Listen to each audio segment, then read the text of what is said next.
An Albuquerque woman, of course, killed in that accident. Professor Kamau Sawatu sat just 4 rows behind her, and KMAC's Paige Peroso tells us that during the plane's descent, Kamau frantically called his loved ones, thinking it was the end. Just routine, business as usual. That's until it wasn't. Southwest Flight 1380 made an emergency landing in Philadelphia on its way to Dallas.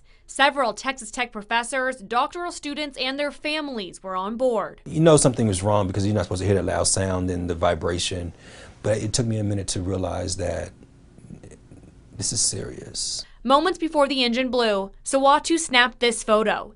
He wanted to show his kids what the sky looked like 30,000 feet in the air, but he was never sure he'd be able to show them. One of the first things that I did was took out my cell phone, knowing that this is indeed my time, and I began to notify my wife and let her know that the plane was in trouble, and I started to say my goodbyes.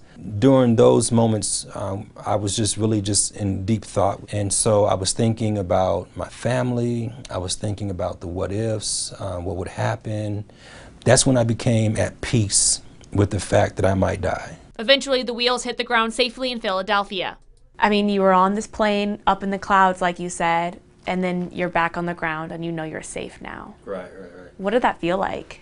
We were just in amazement that, wow, we survived this.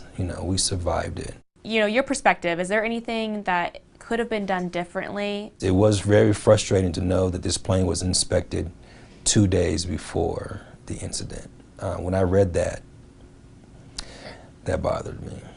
It really bothered me. And just hours after surviving Flight 1380, he boarded one more to get back home. How did you get back on a plane after just one day this happened? Jokingly, I said to myself, this can't happen twice in the same day, right? There's no way. It can't happen twice in the same day. And that's one of the reasons why I got back on the plane.